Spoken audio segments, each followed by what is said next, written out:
Hello welcomes to Amy's farm. 8th സ്റ്റാൻഡേർഡിൻ്റെ ഇംഗ്ലീഷിലെ annual exam question പേപ്പറിൻ്റെ ഒരു മോഡലാണ് നമ്മൾ ഈ വീഡിയോയിൽ ഷെയർ ചെയ്യുന്നത് കേട്ടോ. ഓൾറെഡി നമ്മൾ കഴിഞ്ഞ ഇയറും ഇതുപോലെ തന്നെ മോഡൽ ഷെയർ ചെയ്തിട്ടുണ്ട്.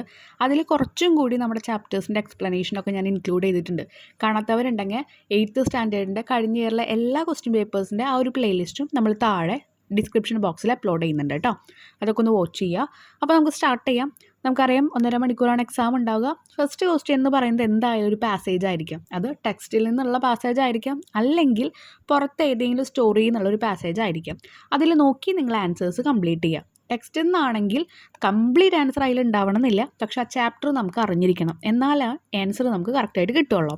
അപ്പോൾ ആദ്യത്തെ സെക്ഷൻ ഇവിടെ നമുക്ക് കൊടുത്തിരിക്കുന്നത് A day in the country എന്ന് പറഞ്ഞ ചാപ്റ്ററിലെ ഒരു പാരഗ്രാഫാണ് കേട്ടോ. പാരഗ്രാഫ് അപ്പോൾ വായിക്കുന്നില്ല. നമ്മുടെ ആ ചാപ്റ്റർ നിങ്ങൾക്ക് അറിയാമെന്ന് വിചാരിക്കുന്നു. അതും കാണാത്തവരുണ്ടെങ്കിൽ അതിൻ്റെ വീഡിയോസും എന്ന് പറഞ്ഞാൽ നമ്മുടെ ഇംഗ്ലീഷിൻ്റെ കംപ്ലീറ്റ് വീഡിയോസും നമ്മൾ താഴെ കൊടുക്കുന്നുണ്ട് കേട്ടോ, പ്ലേലിസ്റ്റ് ആയിട്ട് തന്നെ ചാപ്റ്റേഴ്സ്. ക്വസ്റ്റ്യൻസിലേക്ക് നമുക്ക് കിടക്കാം. How can one make the swarm of bees settle? എങ്ങനെയാണ് ഈ കൂട്ടത്തോടെയുള്ള ആ ഒരു ബീസിൻ്റെ കൂട്ടത്തിനെ നമ്മൾ എവിടെയെങ്കിലും സെറ്റിൽ ഏൽപ്പിക്കുക? പറന്നുകൊണ്ടിരിക്കുകയെന്ന് വെച്ച് കഴിഞ്ഞാൽ അത് നമ്മൾ അറ്റാക്ക് ചെയ്യാനുള്ള സാധ്യതയുണ്ട്. അപ്പോൾ അവിടെ തന്നെ അതിനെ നിർത്തുക. അതെങ്ങനെയാണെന്നാണ് ചോദിച്ചിരിക്കുന്നത്. എൻ്റെ ആൻസർ അവിടെ കൊടുക്കുന്നുണ്ട്. അങ്ങനെ ഓരോ ക്വസ്റ്റ്യൻ ആൻസേഴ്സ് നമുക്ക് നോക്കാം. ഇതിലുണ്ട് കേട്ടോ answers. First one can make the swarm of bees settle by sprinkling water on them. വെള്ളം നമ്മളിങ്ങനെ തെളിച്ചുകൊണ്ടിരിക്കുക. ഓക്കെ, വെള്ളത്തുള്ളികൾ വീഴുമ്പോൾ അവരെവിടെയെങ്കിലും പോയിട്ട് കൂടി അവിടെ ഇരിക്കും. സെക്കൻഡ് ക്വസ്റ്റ്യൻ എന്ന് പറയുന്നത് what has made the swelling of Fukla's neck? ഫ്യൂക്ലയുടെ നെക്കിൽ കഴുത്തിലായിട്ട് ഒരു സ്വെല്ലിങ് എന്ത് വന്നു? ഒരു വീർമത, ഒരു നീര് വന്ന പോലത്തെ ഒരു വീർമത വന്നു. The swelling on Fukla's neck was caused by a drop of rain water that has trickled off Spanish flies on some trees in the wood. Spanish flies എന്ന് പറയുമ്പോൾ ആ ഒരു ബീസിനെ പറഞ്ഞതാണ് കേട്ടോ.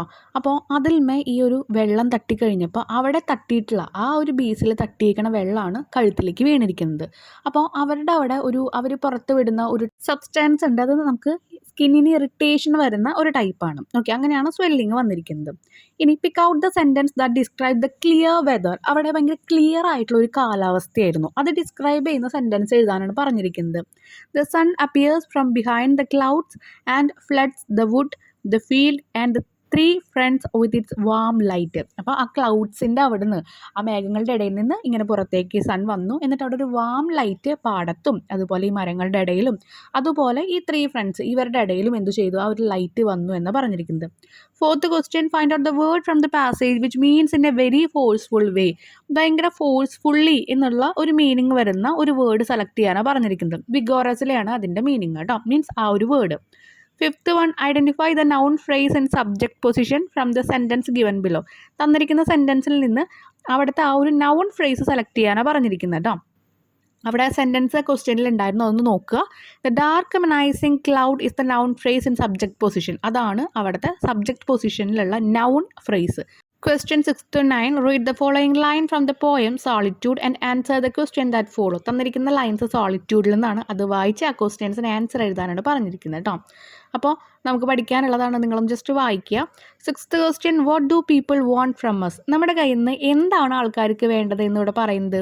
People want our happiness and joy but they do not want to share in our sorrow. നമ്മുടെ സങ്കടങ്ങളിൽ കൂടെ നിൽക്കുക, സങ്കടങ്ങളെ ഏറ്റുവാങ്ങുക, അല്ലെങ്കിൽ അത് ഷെയർ ചെയ്യാൻ ആഗ്രഹിക്കുന്ന ആൾക്കാരല്ല ചുറ്റും. പകരം അവരെന്താണ്? പീപ്പിൾ എപ്പോഴും സന്തോഷം, സമാധാനം, ഇതൊക്കെയാണ് അവർ ആഗ്രഹിക്കുന്നത്. നമ്മുടെ സങ്കടങ്ങൾ കേൾക്കാൻ ആൾക്കാർക്ക് സമയമില്ല, ആഗ്രഹമില്ല. Next, people move away from us when dash. എപ്പോഴാണ് ആൾക്കാർ നമ്മുടെ അടുത്ത് നിന്ന് നീങ്ങുക? People move away from us when we grieve or sad. നമ്മൾ സങ്കടത്തിലായിട്ടിരിക്കുമ്പോൾ അല്ലെങ്കിൽ നമ്മൾ നിരാശയിലായിട്ടിരിക്കുമ്പോഴാണ് അവർ നമ്മുടെ അടുത്ത് നിന്ന് മൂവ് ചെയ്യാറ്. Next question, identify an example of gustatory image from the lines given. തന്നിട്ടുള്ളതിന് ഗസ്റ്റ് സ്റ്റോറി എന്ന് പറഞ്ഞാൽ ടേസ്റ്റിനോട് ബന്ധപ്പെട്ടിട്ടുള്ള ഒരു ഇമേജ്. ഇപ്പോൾ നമ്മൾ ഓഡിറ്ററി ഇമേജ് കേൾക്കുന്നതിനെ നമ്മൾ പറയില്ല, വിഷ്വൽ ഇമേജ് നമ്മൾ കാണുന്ന എന്തെങ്കിലും സന്ദർഭങ്ങളെ പറയുന്നില്ല, അതുപോലെ തന്നെയാണ് ഇത് കേട്ടോ. അപ്പോൾ ഇതിൽ ടേസ്റ്റിൻ്റെ കാര്യം പറയണം. അപ്പോൾ ഇത് ടേസ്റ്റിൻ്റെ കാര്യമായിട്ട് എന്താ ഇതിൽ പറയുന്നത്? ലാസ്റ്റ് സെക്കൻഡ് ലാസ്റ്റ് ആ ഒരു ലൈൻ എന്ന് പറയുന്നത് നെക്ടേർഡ് വൈനിനെ പറ്റിയിട്ട് പറയുന്നുണ്ട്. നെക്ടേർഡ് wine, there are none to decline your nectared wine, but alone you must drink your life's gall. Nectared wine and life's gall are gustatory, taste related images ആണ്. നെക്ടേർഡ് wine taste ആണ്, life gall എന്ന് പറഞ്ഞാൽ എന്താണ്? നമ്മുടെ ജീവിതത്തിൻ്റെ കൈപ്പേറിയ എന്ന് പറയുന്നത്, അതും ഒരു ടേസ്റ്റ് ആണല്ലോ.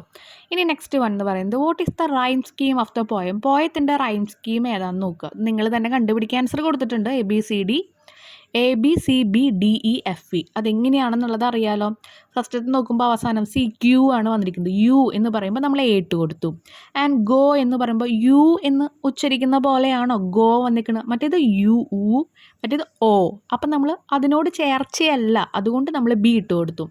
നെക്സ്റ്റത്തെ ലാസ്റ്റ് വേർഡ് എന്ന് പറയുന്നത് പ്ലഷറാണ്. എയും ബിയും ആയിട്ട് കൊടുക്കാൻ പറ്റില്ല, കാരണം യു എന്ന പ്രൊനൗൺസിയേഷനും വന്നിട്ടില്ല, ഓ എന്ന പ്രൊനൗൺസിയേഷനും വന്നിട്ടില്ല. അപ്പം നമ്മൾ C ഇട്ട് കൊടുത്തു. നെക്സ്റ്റ് യുവ വോ എന്നാണ്. അപ്പോൾ ഗോ വോ രണ്ടും ഒരേ പ്രൊനൗൺസിയേഷനാണ്. അപ്പോൾ നമ്മളവിടെ B ഇട്ട് കൊടുത്തു. ഇനി അടുത്തത് മെനി. ഈ 4 എണ്ണത്തിലും വരുന്നില്ല, അതുകൊണ്ട് നമ്മൾ അതിനെ എന്തിട്ട് കൊടുത്തു? D എന്നിട്ട് കൊടുത്തു. ഇനി അടുത്തത് വരുന്നത് ഓൾ ആണ്.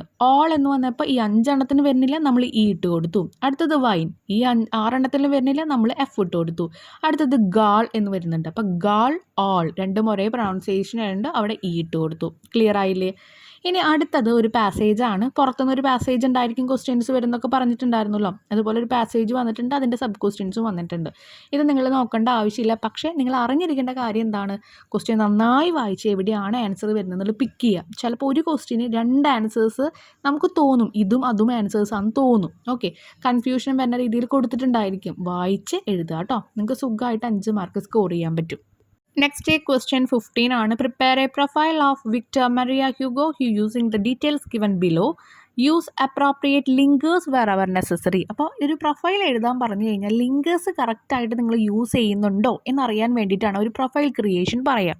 ഇന്നെ, അറ്റ്, ഓണ് അതൊക്കെ എവിടെയാണ് കൊടുക്കുക, പാസ്റ്റ് ടെൻസിലാണോ നിങ്ങൾ എഴുതിയിരിക്കുന്നത്, ഇതൊക്കെ അറിയാൻ വേണ്ടിയിട്ടാണ്. അപ്പോൾ ഞാൻ ഇതിൻ്റെ ആൻസർ തരുന്നില്ല, ബട്ട് ഒരു പ്രൊഫൈൽ എങ്ങനെ എഴുതണം, ഒരു കുഞ്ഞു പ്രൊഫൈൽ നമ്മൾ ഈ ഒരു ലിങ്കേഴ്സ് വെച്ച് എഴുതുന്നതും ഞാൻ കാണിച്ചു തരും കേട്ടോ. എന്നിട്ട് നിങ്ങൾ തന്നെ പ്രിപ്പയർ ചെയ്യുക. കാരണം ഈ ഒരു വ്യക്തിയുടെ പ്രൊഫൈൽ തന്നെ വരണമെന്നില്ല, നിങ്ങൾക്ക് എങ്ങനെയാണ് എഴുതേണ്ടതെന്നാണ് അറിയേണ്ടത്. അപ്പോൾ ഞാൻ അവിടെ കൊടുത്തിട്ടുണ്ട്, ഒരു പ്രൊഫൈൽ എഴുതണമെങ്കിൽ ആദ്യം നമ്മൾ എന്ത് വേണം, ആരുടെയാണോ എഴുതുന്നത് ആളുടെ പേര് ഹെഡിങ് ആയിട്ട് കൊടുക്കുക. ആൾ ജനിച്ചിരിക്കുന്ന ഇയർ മാത്രമാണ് കൊടുത്തിരിക്കുന്നത്. എക്സാമ്പിൾ 1992 എന്ന് മാത്രമാണ് കൊടുത്തിരിക്കുന്നതെങ്കിൽ നമ്മൾ ഇൻ ചേർക്കും. അതല്ല ഡേറ്റ്, മന്ത്, ഡേറ്റ്, ഇയർ അങ്ങനെ 3 കൊടുത്തിട്ടുണ്ടെങ്കിൽ ഓൺ ആണ് നമ്മൾ ചേർക്കുക. ഇപ്പം നമ്മുടെ തന്നിരിക്കുന്ന ഈ ഒരു വിക്ടറിൻ്റെ അതിൽ നമ്മൾ ഓൺ ആണ് ചേർക്കുക. കാരണം 26 ഫെബ്രുവരി 1802 എന്ന് കൊടുത്തിട്ടുണ്ട്. ഇനി ഫ്രാൻസ് എന്നേ പറഞ്ഞിട്ടുള്ളൂ. ഇനി സ്ഥലത്തിൻ്റെ കാര്യത്തിലേക്ക് വരുമ്പോൾ ഒരു സ്ഥലം മാത്രം, ഇപ്പം നമ്മുടെ മുകളിൽ തന്നിരിക്കുന്ന പോലെ ഫ്രാൻസ് ഒരു സ്ഥലം മാത്രമാണെങ്കിൽ അതിന് മുമ്പ് നമ്മൾ ഇന്നാണ് ചേർക്കുക. അതല്ല 2 സ്ഥലങ്ങൾ തന്നിട്ടുണ്ട്. എക്സാമ്പിൾ ഇപ്പം ഞാൻ അവിടെ കൊടുത്തിട്ടുണ്ട് കേരളയിൽ തൃശ്ശൂർ. അങ്ങനെയാണെങ്കിൽ ചെറിയ സ്ഥലത്തിന് മുമ്പ് നിങ്ങൾ അറ്റ് ചേർക്കണം. അറ്റ് തൃശ്ശൂർ. വലിയ സ്ഥലത്തിന് മുമ്പിൽ നിങ്ങൾ ഇൻ ചേർക്കണം. ഇൻ കേരള എന്ന് ചേർക്കുക. ഇനി 3 സ്ഥലങ്ങളുണ്ടെങ്കിലും ഇത് തന്നെയാണ്. ഏറ്റവും ചെറിയ സ്ഥലത്തിന് മുമ്പ് അറ്റും വലിയ സ്ഥലത്തിന് മുമ്പ് ഇന്നും. ഇനി എഡ്യൂക്കേഷനെ പറ്റിയിട്ട് പറയുന്നുണ്ടെങ്കിൽ നമ്മൾ എന്ത് എഴുതണം? He completed his education from ഏത് കോളേജിൽ നിന്നാണോ എവിടെ നിന്നാണോ എന്നുള്ളത് എഴുതുക. ഇനി മുകളിൽ ഒക്യുപ്പേഷനെ പറ്റിയിട്ടാണ് പറഞ്ഞിരിക്കുന്നത്, അതും ഇതുപോലെ തന്നെയാണ് നമ്മൾ എഴുതുക കേട്ടോ. ഇനി വർക്ക്സ്, അവർ ചെയ്തിരിക്കുന്ന എന്തെങ്കിലും ഫേമസ് ആയിട്ടുള്ള വർക്ക്സ് ആയിരിക്കും പറയുന്നുണ്ടാവുക, ബുക്സോ അല്ലെങ്കിൽ അവർ ചെയ്തിരിക്കുന്ന എന്തെങ്കിലും ഇപ്പോൾ സോങ്സോ അങ്ങനെ ഏതെങ്കിലും വെച്ചാൽ അതിനെപ്പറ്റി പറയാം. അപ്പം നമ്മൾ എഴുതേണ്ടത് എന്താ, ഒന്നിലധികം തന്നിട്ടുണ്ടെങ്കിൽ ഹിസ് ഫേമസ് വർക്ക്സ് ആർ എന്ന് പറഞ്ഞിട്ട് എഴുതാം. ഒരെണ്ണമാണെങ്കിൽ ഹിസ് ഫേമസ് വർക്ക് ഈസ് എന്ന് പറഞ്ഞിട്ട് എഴുതാം.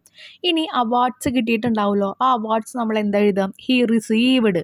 അപ്പോൾ പാസ്റ്റ് ടെൻസിൽ വേണം നമ്മൾ എഴുതാനായിട്ട്. He received many awards like, അല്ലെങ്കിൽ he received many awards including എന്ന് പറഞ്ഞിട്ട് ഇപ്പം നമ്മൾ നോബൽ പ്രൈസ് അങ്ങനെയൊക്കെ പറഞ്ഞിട്ടുള്ള അവാർഡ്സ് എഴുതുക. നെക്സ്റ്റ് ഇനി ഡെത്ത്, മരണത്തിൻ്റെ കാര്യം പറയുകയാണെങ്കിൽ ഹി ഡൈഡ് ഓൺ എന്ന് പറഞ്ഞിട്ട് എഴുതുക.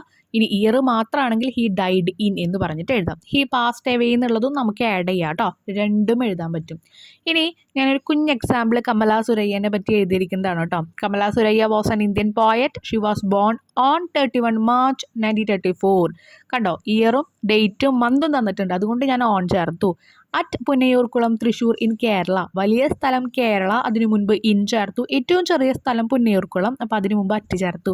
തൃശ്ശൂരിന് മുമ്പ് ഒന്നും ചേർത്തിട്ടില്ല, ജസ്റ്റ് നമ്മളൊരു കോമിട്ട് കൊടുത്തു. ഷീ വാസ് എ, കണ്ട ഫാസ്റ്റ് ടെൻസ് എഴുതുക. She was a poet, novelist and short story writer. Her famous works are my story, Padmavati, the harlot, summer in Calcutta and the designs etcetera. She died on 31 May 2009. Clear ആയില്ലേ? Next section എന്ന് പറയുന്നത് questions 16 to 18 ആണ്. Answer ഇനി 2 of the following എന്ന് പറഞ്ഞിരിക്കുന്നു. 3 question ആയിട്ടൊരു section വരുമ്പോൾ അന്ന് 2 എണ്ണം അറ്റൻഡ് ചെയ്യാൻ പറയും. അപ്പോൾ ലെറ്റർ എഴുതേണ്ട കാര്യങ്ങളാണ് ഉള്ളത്. ഇവിടെ the writer E.V. Lucas was thoroughly impressed by the educational system run by Miss Beam in her school. He decided to write a letter to appreciation to the Miss Beam after visiting her school. Prepare the likely letter. Letter എഴുതാനാണ് പറഞ്ഞിരിക്കുന്നത്. Miss ബീമിൻ്റെ school സന്ദർശിക്കുന്നുണ്ട് അവിടെ. അപ്പോൾ ലൂക്കോസ് എഴുതുന്ന ഒരു കത്താണ്. എഴുതുന്നത് ആരാ? നമ്മുടെ ഹെഡ് മാസ്റ്ററിനാണ്. അപ്പോൾ അതിൻ്റേതായിട്ടുള്ള രീതിയിൽ ആ ലെറ്റർ ഒന്ന് നമ്മൾ ഫോമാറ്റൊക്കെ കീപ്പ് ചെയ്യണം. അപ്പോൾ ലെറ്റർ എഴുതുമ്പോൾ എപ്പോഴും വേണ്ടത് എന്താണ്? ഒരു ബോക്സിനുള്ളിൽ എഴുതണം. ഇത് നമ്മൾ ഒരു പ്രിൻസിപ്പലിന് എഴുതേണ്ട ലെറ്റർ ആയതുകൊണ്ട് നിങ്ങളുടെ പേര്, നിങ്ങളുടെ അഡ്രസ്സ്, ഡേറ്റ്, ആർക്കാണോ എഴുതുന്ന ആളുടെ പേര്, അഡ്രസ്സ്, ഡേറ്റ്, സബ്ജക്റ്റ് എന്താണെന്നുള്ളത്, appreciation for your school's unique teaching method, നിങ്ങളുടേതായിട്ടുള്ള ഒരു ടീച്ചിങ് മെത്തേഡിൽ നിങ്ങൾ പഠിപ്പിക്കുന്നു, അപ്പോൾ അതിനുള്ള ഒരു അപ്രിസിയേഷനാണ്. ഓക്കെ, ഡിയർ അല്ലെങ്കിൽ റെസ്പെക്റ്റഡ് എന്ന് നമുക്ക് എഴുതാം, കുഴപ്പമില്ല. ഇതിപ്പോൾ ആളവിടെ പോയി ആൾ സന്ദർശിച്ചുകൊണ്ട് ആൾക്ക് ഡിയർന്ന് എഴുതാം, അല്ലെങ്കിൽ റെസ്പെക്റ്റഡ് എന്ന് എഴുതാം. Miss B, I recently visited your school and was truly impressed by way of teaching. ഞാനിപ്പോൾ റീസെൻ്റായിട്ട് നിങ്ങളുടെ സ്കൂളിൽ വന്ന് സന്ദർശിച്ചിരുന്നു. ഞാൻ ഭയങ്കര ഇംപ്രസ്ഡ് ആണ് നിങ്ങളുടെ ആ ഒരു പഠന രീതിയിൽ. Your method of making students experience in the difficulties faced by others is wonderful. മറ്റുള്ളവരുടെ കാര്യത്തിൽ എന്താ പറയുക, മറ്റുള്ളവരുടെ ഓരോ ഡിഫിക്കൽട്ടീസിലും നിങ്ങൾ എന്ത് ചെയ്യുന്നുണ്ട്? സ്റ്റുഡൻസിനെ എക്സ്പീരിയൻസ് ചെയ്യുന്നുണ്ട്. ഓരോ ആൾക്കാരുടെ ബുദ്ധിമുട്ടുകൾ എന്താണ് അത് എക്സ്പീരിയൻസ് ചെയ്യാൻ. എക്സാമ്പിൾ, നമ്മൾ കണ്ണ് കെട്ടിയിട്ട് അവർക്കൊരു ദിവസം കൊടുക്കുന്നുണ്ട്, ബ്ലൈൻഡ് ഡേ എന്ന് പറഞ്ഞിട്ട്. അതാകുമ്പോൾ കണ്ണ് കാണാത്ത ആൾക്കാരുടെ വിഷമങ്ങൾ അവർ അറിയുന്നുണ്ട്. കാലിന് ബുദ്ധിമുട്ടുള്ള ആൾക്കാർക്ക് വേണ്ടിയിട്ട് ലാംപ് ഡേ എന്ന് പറഞ്ഞിട്ട് അവർ ക്രിയേറ്റ് ചെയ്യുന്നുണ്ട്. അപ്പോൾ കാലിന് ബുദ്ധിമുട്ടുള്ള ആൾക്കാർ എത്രത്തോളം സഫർ ചെയ്യേണ്ടതെന്ന് മനസ്സിലാവുന്നുണ്ട്. അതാണ് ഉദ്ദേശിക്കുന്നത് കേട്ടോ. It helps them learn kindness and empathy in a way that books cannot teach. നമുക്കൊരാളെ പഠിപ്പിക്കാൻ പറ്റില്ല. കരുണ, അതുപോലെ മറ്റുള്ളവരുടെ നേർക്കുള്ള സഹാനുഭൂതി, അതാണ് എംപതി എന്ന് പറയുന്നത്. സിമ്പതി എന്നൊക്കെ പറയില്ല, അതുപോലെ. അപ്പോൾ അതൊന്നും നമുക്കൊരാൾക്ക് പഠിപ്പിച്ചു കൊടുക്കാൻ പറ്റില്ല. പക്ഷേ അവർ ഈ ഒരു എക്സ്പീരിയൻസിലൂടെ അവരത് പഠിപ്പിക്കുകയാണ് കുട്ടികളെ. The idea of blind day, lame day. അപ്പോൾ ഞാൻ പറഞ്ഞു ലാംപ് ഡേ അല്ല, ലെയിം ഡേ ആണ് കേട്ടോ. Lame day touched my heart. എൻ്റെ മനസ്സിനെ ഒരുപാട് അത് സ്വാധീനിച്ചു, അല്ലെങ്കിൽ തൊട്ടു എന്ന് പറയുന്നത്. It teachers students to care for others. മറ്റുള്ളവർക്ക് വേണ്ടിയിട്ട് എന്താണ്, അവരെയും കൂടി പരിപാലിക്കുക എന്നുള്ള രീതിയിൽ നിങ്ങൾ അവരെ പഠിപ്പിക്കുന്നുണ്ട്. And understand there struggle. അവരുടെ ബുദ്ധിമുട്ടുകൾ മനസ്സിലാക്കുക എന്നുള്ള കാര്യങ്ങളും ഇതിലൂടെ നിങ്ങൾ പഠിപ്പിക്കുന്നുണ്ട്.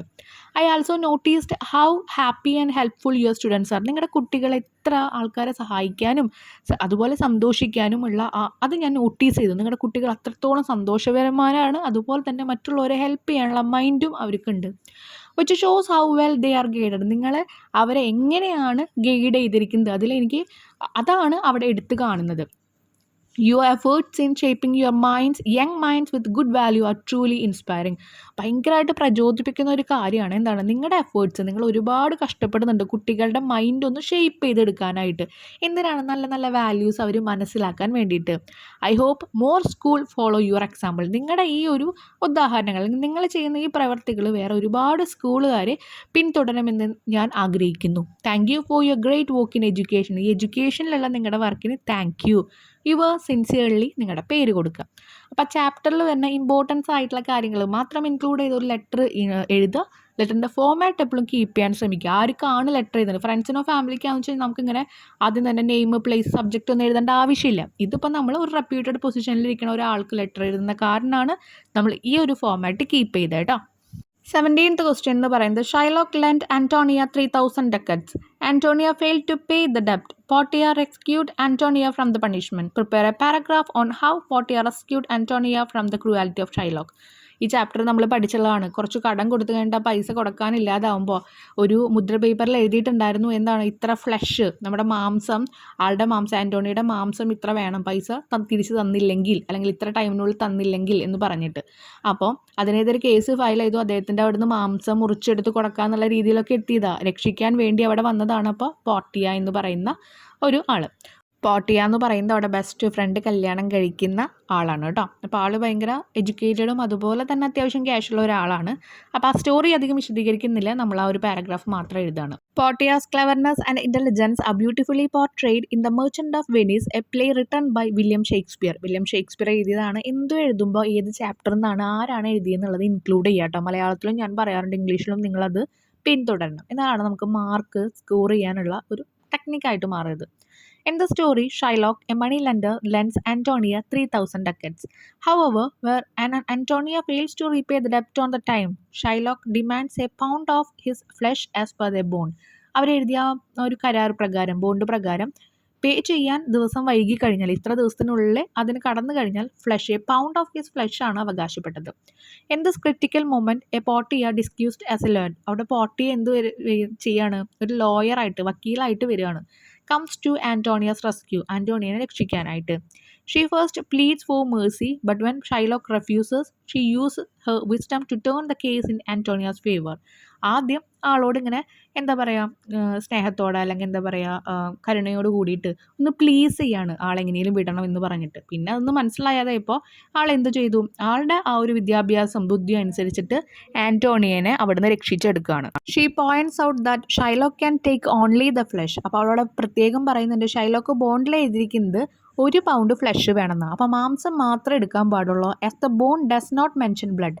ആ ഒരു ബോണ്ടിൽ ബ്ലഡ് വേണമെന്നുള്ളത് എഴുതിയിട്ടില്ല. മാംസം എടുത്തോ, പക്ഷെ ഒരു തുള്ളി ബ്ലഡ് വീഴുകയാണെങ്കിൽ തിരിച്ച് ഇത് എന്താ പറയുക, ഇത് പണിഷ്മെൻ്റ് ആകും അല്ലെങ്കിൽ ഇത് പ്രശ്നമാകും എന്നുള്ള രീതിയിൽ അവൾ പറഞ്ഞു. അപ്പോൾ നമുക്കറിയാം നമ്മുടെ ശരീരത്തിലെ മാംസം എടുക്കണമെങ്കിൽ ഒരു തുള്ളി ബ്ലഡ് പോവാതെ നമുക്ക് നമ്മുടെ മാംസം എടുക്കാൻ പറ്റുമോ? ഇല്ല. അപ്പോൾ ആൾ ആകെ അബദ്ധത്തിൽ പോയിട്ട് വിടുകയാണ്. Since it is impossible to cut flesh without shedding blood Shylock is defeated. അപ്പോൾ ഒരു ബ്ലഡ് പോവാതെ ഒരിക്കലും ഫ്ലഷ് കട്ട് ചെയ്യാൻ പറ്റില്ല, അതൊരു ഇമ്പോസിബിൾ ആയിട്ടുള്ള കാര്യമാണ്. അവിടെ ഷൈലോക്ക് തോൽക്കുകയാണ്. Thus Portia's intelligence save Antonio from the cruel punishment. ഈ ക്രൂവൽ പണിഷ്മെൻറ്റിൽ നിന്ന് ആ പോർട്ടിയയുടെ ആ ഒരു ഇൻ്റലിജൻസ് അവിടെ ആന്റോണിയനെ എന്ത് ചെയ്തു, രക്ഷിച്ചു. Proving her sharp mind and sense of justice. അവളുടെ ആ ഒരു ജസ്റ്റിസ് എന്ന് പറഞ്ഞാൽ എന്താണ്, ന്യായത്തിനൊപ്പമുള്ള നിൽപ്പും അവളുടെ ഷാർപ്പ് മൈൻഡുമാണ് നമ്മുടെ ആന്റോണിയനെ ഇവിടെ രക്ഷിച്ചെടുത്തത്. സ്റ്റോറി അറിയാത്തവരുണ്ടെങ്കിൽ സ്റ്റോറി എന്താണ് അവിടെ ഉണ്ടായിട്ടുള്ളത് എന്നുള്ളത് കറക്റ്റായിട്ട് അറിയണം. ഞാൻ പറഞ്ഞു ചാപ്റ്റർ നിങ്ങൾ കാണുക കേട്ടോ. ഇനി 18th ക്വസ്റ്റ്യൻ എന്ന് പറയുന്നത് 5 ക്വസ്റ്റ്യൻസ് ഉണ്ടാക്കാനാണ്. ക്വസ്റ്റ്യൻസ് ഉണ്ടാക്കുമ്പോൾ നിങ്ങൾക്ക് അറിയുന്ന കാര്യം എന്താണ്, മീൻസ് അറിയേണ്ട കാര്യം എന്താണ്, എന്തൊക്കെയാണ് ക്വസ്റ്റ്യൻ വേർഡ്സ്. എപ്പോഴും ക്വസ്റ്റ്യൻസ് ഉണ്ടാക്കാൻ പറയുകയാണെങ്കിൽ ഈ ക്വസ്റ്റ്യൻ വേർഡ്സ് സ്റ്റാർട്ട് ചെയ്യണം, ക്വസ്റ്റ്യൻ മാർക്കിൽ എൻഡ് ചെയ്യണം. ഇവിടെ പറഞ്ഞിരിക്കുന്നത് സ്കൂൾ ഫോർ സിമ്പതി എന്ന് പറഞ്ഞ ചാപ്റ്ററിൽ അവിടെ നമ്മുടെ ലൂക്കസ് വന്നിട്ട് എന്ത് ചെയ്യുന്നുണ്ട്, ആ ഒരു സ്കൂൾ വന്നിട്ട് സന്ദർശിക്കുന്നുണ്ട്. അതിന് പുറമെ ഒരു 5 ക്വസ്റ്റ്യൻസ്, ഇപ്പോൾ suppose you get a chance to visit Miss Beam's school, ഇതുപോലെ നമുക്കാണ് ഒരു ചാൻസ് കിട്ടുന്നത് വിചാരിക്കുക. അങ്ങനെയാണെങ്കിൽ നമ്മൾ മിസ് ബീമിനോട് ചോദിക്കാവുന്ന 5 ക്വസ്റ്റ്യൻസ് എന്തായിരിക്കുമെന്ന് പറയുന്നത്. അപ്പോൾ ഞാനിവിടെ കൊടുത്തിട്ടുണ്ട്. ആദ്യം നിങ്ങൾക്ക് ക്വസ്റ്റ്യൻ വേർഡ്സ് ഞാൻ കൊടുത്തിട്ടുണ്ട്, എന്തൊക്കെ വാക്കുകൾ വെച്ചിട്ട് വേണം ക്വസ്റ്റ്യൻസ് സ്റ്റാർട്ട് ചെയ്യാൻ. അറിയാത്ത കുട്ടികൾ ഉണ്ടായിരിക്കും, അതാണ് പറയുന്നത് കേട്ടോ. ഇനിയിപ്പം നിങ്ങൾക്ക് ഈ സ്കൂള് എന്നാണ് തുടങ്ങിയിരിക്കുന്നത്, അങ്ങനെയുള്ള സമയം, അങ്ങനെയുള്ള കാര്യങ്ങൾ അറിയാനാന്ന് വെച്ച് കഴിഞ്ഞാൽ നമുക്ക് വെൻ യൂസ് ചെയ്യാം. Ask about time. ഇനി റീസൺ, എന്തെങ്കിലും കാരണം എന്തുകൊണ്ട് നിങ്ങളിത് തുടങ്ങി, അപ്പോൾ വൈ യു ബിൽഡ് ദിസ് അല്ലെങ്കിൽ why you organise this type of educational institution എന്നൊക്കെ പറയുമ്പോൾ നമുക്ക് വൈ എന്ന് എഴുതാം. പിന്നെ വിച്ച് ഉണ്ട്, ഏതെങ്കിലും ചോയ്സിനെ പറ്റിയിട്ട്. ഇപ്പോൾ നമ്മൾ പറയില്ലേ which is the most highest എന്നൊക്കെ ചോദിക്കുക, അല്ലെങ്കിൽ എന്താ പറയുക, ഇപ്പോൾ ഇവിടെ ആളോട് ചോദിക്കാനുള്ള ഒരു ക്വസ്റ്റൻ എന്തായിരിക്കും, which is your favourite subject എന്ന് വേണമെങ്കിൽ നമുക്ക് ചോദിക്കാം. പിന്നെ ഹൂം, ഒരാളെ പറ്റി ചോദിക്കുകയാണെങ്കിൽ എഴുതാം. വാട്ട്, എന്താണ് അതിനുള്ള റീസൺ എന്നൊക്കെയുള്ള രീതിയിൽ ചോദിക്കാം. വേർ, എവിടെയാണ്, ഏതെങ്കിലും സ്ഥലങ്ങളെ പറ്റി ചോദിക്കുക, അല്ലെങ്കിൽ വേർ യു ആർ ഇംപ്രസ്ഡ്, അല്ലെങ്കിൽ where you got this idea എന്ന് നമുക്ക് ചോദിക്കാം, എവിടെ നിന്നാണ് ഈ ഒരു ഐഡിയ കിട്ടിയെന്നുള്ളത്. ഹൂസ്, ആരുടെ, ഹൂ, ആര്, അല്ലെങ്കിൽ നമ്മളിപ്പോൾ ചോദിക്കില്ലേ who is a role model, അങ്ങനെയൊക്കെ ചോദിക്കാം. ഹൗ, നമ്മളിപ്പോൾ എന്തെങ്കിലും ഒരു പ്രോസസ്സിനെ പറ്റിയിട്ട് എങ്ങനെയാണ് നടക്കുന്നതെന്നൊക്കെ ചോദിക്കാൻ വേണ്ടിയിട്ട് ഹൗ യൂസ് ചെയ്യാം. ഇവിടുത്തെ ക്വസ്റ്റ്യൻസ് ഞാനപ്പോൾ എഴുതിയിരിക്കുന്നത് what is special about your schools teaching method, നിങ്ങളുടെ ഈ ഒരു ടീച്ചിങ് മെത്തേഡിൻ്റെ സ്പെഷ്യൽസ് എന്തൊക്കെയാണെന്ന് ചോദിച്ചിരിക്കുന്നത്. പിന്നെ why do you have activities like blind day and lame day, എന്തുകൊണ്ടാണ് ബ്ലൈൻഡ് ഡേ, ലെയിം ഡേ എന്നൊക്കെ നിങ്ങൾ വെച്ചിരിക്കുന്നത്. How do students feel about these activity, എങ്ങനെയാണ് കുട്ടികൾക്ക് അനുഭവപ്പെടുന്നത് നിങ്ങൾ ഇത്രയും ആക്ടിവിറ്റീസൊക്കെ ഇവിടെ നടത്തുമ്പോൾ. What subject do you teach apart from the special activity, ഈ സ്പെഷ്യൽ ആക്ടിവിറ്റീസ് അല്ലാതെ നിങ്ങൾ എന്തൊക്കെ സബ്ജക്ട്സ് ഇവിടെ പഠിപ്പിക്കുന്നുണ്ട്. What is your goal for the students in your school, നിങ്ങളുടെ സ്കൂളിലെ കുട്ടികൾക്കുള്ള ലക്ഷ്യം, അല്ലെങ്കിൽ എന്താണ് നിങ്ങൾക്ക് അവർക്കുള്ള ലക്ഷ്യം for the students in your school എന്നാണ് ചോദിച്ചിരിക്കുന്നത്. വാട്ട് ഈസ് യുവർ ഗോൾ എന്നാണ് ചോദിച്ചിരിക്കുന്നത് കേട്ടോ. ഇനി അടുത്ത് നമുക്കിതാ ഇതുപോലെ പുറത്തുനിന്ന് 2-3 ക്വസ്റ്റ്യൻസ് എന്തായാലും ഉണ്ടായിരിക്കും. അത് നിങ്ങൾക്ക് ആൻസർ ചെയ്യാൻ പറ്റുന്ന ക്വസ്റ്റ്യൻസ് നിങ്ങൾ അവിടെ ശ്രദ്ധിച്ച് ആൻസർ ചെയ്ത് കഴിഞ്ഞാൽ നല്ല മാർക്ക് നിങ്ങൾക്ക് ഇങ്ങനെയുള്ള ക്വസ്റ്റ്യൻസ് തന്നെ സേവ് ചെയ്യാം കേട്ടോ. ഞാനിത് വിശദീകരിക്കുന്നൊന്നുമില്ല, ജസ്റ്റ് ഒരു പൈ ഡയഗ്രാം അവിടെ തന്നിട്ടുണ്ട്, അതിൽ കുറച്ച് സബ് ക്വസ്റ്റ്യൻസും തന്നിട്ടുണ്ട്. എത്ര പെർസെൻറ്റേജ് ആണ്, എത്ര പെർസെൻറ്റേജ് പൊല്യൂട്ടൻസ് ഉണ്ട്, അങ്ങനെ കുറേ ക്വസ്റ്റ്യൻസ് ആയിരിക്കും. അപ്പോൾ അത് നിങ്ങളൊന്ന് ആൻസർ ചെയ്യാം കേട്ടോ. ഇനി നമുക്ക് മസ്റ്റായിട്ട് വരുന്ന ക്വസ്റ്റ്യൻ ആണ് എഡിറ്റ് ദ പാസേജ്, അതുപോലെ ഫിൽ ഇൻ ദ ബ്ലാങ്ക്സ്. അവിടെ നമുക്ക് ബ്രാക്കറ്റ്സിൽ തന്നിട്ടുണ്ടായിരിക്കും. ടെക്സ്റ്റ് നന്നായി വായിക്കുന്ന കുട്ടികൾക്കാണെങ്കിൽ അവർക്ക് ഗ്രാമർ സെക്ഷൻ കംപ്ലീറ്റ് ആയിട്ട് അറിയില്ലെങ്കിലും ആ ടെക്സ്റ്റ് വായിച്ച് ഇന്നേതാ അറ്റ് ഇതൊക്കെ എവിടെയാണ് യൂസ് ചെയ്യുന്ന അവർക്കൊരു ഐഡിയ ഉണ്ടാവും. അങ്ങനെയുള്ള ആൾക്കാർക്ക് ഇത് എഴുതാൻ പറ്റും കേട്ടോ. അങ്ങനെയുള്ള ആൾക്കാർക്കും ഇത് എഴുതാൻ പറ്റും. അപ്പോൾ ഫസ്റ്റത്തെ അവിടെ വന്നിരിക്കുന്നത് നോക്കിയേ, 4 sailors of the Colombian navy are drowned in the Caribbean sea എന്ന് പറഞ്ഞിരിക്കുന്നത്. അപ്പോൾ അവിടെ 6 അല്ല വരിക, ഇവിടെ വരുന്നത് 4 sailors of the Colombian Navy drowned. ആറിൻ്റെ ആവശ്യം അവിടെ ഇല്ല. കൊളംബിയൻ നേവീസ് സെയിലേഴ്സ് എന്ന് ഓൾറെഡി പറഞ്ഞിട്ടുണ്ട്. പിന്നെ നമ്മൾ അവിടെ ആഡ് ചെയ്യേണ്ട ആവശ്യമില്ലല്ലോ. Navy drowned in the Caribbean Sea. While their ship wrecked അല്ല, when ആണ് വരിക. when their ship was wrecked. ഇനി അതിൽ വരുന്നത് എന്തായിരിക്കും? പിന്നെ അതുപോലെ was അവിടെ ആഡ് ചെയ്യുക. wrecked by a devastating storm എന്നാണ് പറഞ്ഞിരിക്കുന്നത്. ബൈ അല്ല, ഇൻ എ ആണ് വരിക. എന്തിലാണോ പെട്ടത് അതാണ് നമ്മൾ പറയുന്നത്. ആ ഒരു കൊടുങ്കാറ്റിൻ്റെ ഉള്ളിൽ അല്ലെങ്കിൽ ആ ഒരു ചുഴലിയുടെ ഉള്ളിലാണ് പെട്ടത്. അപ്പോൾ അത് ഇൻ എ, അതിനുള്ളിൽ എന്നുള്ള അർത്ഥത്തിൽ. പിന്നെ ഫിൽ ഇൻ ദ ബ്ലാങ്ക്സ് വന്നിട്ടുണ്ട്, അവിടെ ബ്രാക്കറ്റ്സിൽ തന്നിട്ടുണ്ട്. അതിൻ്റെ കാര്യങ്ങളെടുത്ത് എഴുതിയാൽ മതി. ഓക്കെ, അതൊന്നും എടുത്തിട്ട് നിങ്ങൾ ചൂസ് ചെയ്ത് എഴുതുക. The boy learned quickly what dash old priest taught him. What the old priest taught him. ഇത് നമ്മുടെ ചാപ്റ്ററിലുള്ള ഭാഗമാണ്. അപ്പോൾ വായിച്ചവർക്ക് പെട്ടെന്ന് ആൻസർ കിട്ടും കേട്ടോ. അല്ലാത്തവർക്ക് ഇങ്ങനെ വായിച്ച് ആൻസർ എഴുതാം, പിക്ക് ചെയ്ത് എഴുതാം. And was very obedient dash most things. ബാക്കിയുള്ള എല്ലാ കാര്യത്തിലും ഇൻ മോസ്റ്റ് തിങ്സ് എന്നാണ് വരിക. ആൾ ഭയങ്കര കൃത്യമായിട്ട് ചെയ്യുന്ന ആളായിരുന്നു, എല്ലാം ഒബൈ ചെയ്യുന്ന ആളായിരുന്നു, അനുസരിക്കുന്ന ആളായിരുന്നു. But he had one fault. ഒരു ഫോൾട്ട് ഉണ്ട്. എന്താണത്? He like to draw cat during study hours. പഠിക്കുന്ന ടൈമിൽ പോലും പൂച്ചകൾ ഇങ്ങനെ വരച്ചിരിക്കണം. And to draw cat even dash cat ought not to have been drawn at all. And to draw cat even cat ought not to have been drawn. പൂച്ചകളെ വരയ്ക്കാൻ പാടില്ലാത്ത സ്ഥലത്ത് വരെ വരച്ചുകൊണ്ടിരിക്കും. എന്നാണ് നമ്മൾ പറയുക. ഒരു സ്ഥലത്തിനെ പറയുകയാണ് അവിടെ. എന്ന് പറയുമ്പോൾ നമ്മൾ പറയും അവിടെ പോലും എന്നൊക്കെ നമ്മൾ പറയില്ല. അപ്പോൾ എന്നുള്ള ഒരു കാര്യമാണ് അവിടെ വരിക കേട്ടോ.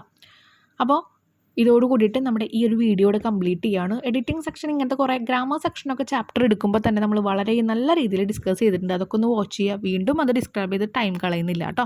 ഇംഗ്ലീഷിൻ്റെ പ്രീവിയസ് ഇയർ ക്വസ്റ്റ്യൻ പേപ്പേഴ്സിലെ കുറച്ചും കൂടി നല്ല രീതിയിൽ ആൻസേഴ്സ് എല്ലാ ചാപ്റ്ററിനും ഇൻക്ലൂഡ് ചെയ്തിട്ട് ഞാൻ അപ്ലോഡ് ചെയ്തിട്ടുണ്ട്. ഞാൻ പറഞ്ഞു, താഴെ ഞാൻ ഡിസ്ക്രിപ്ഷൻ ബോക്സിൽ ലിങ്ക് കൊടുക്കുന്നുണ്ട്.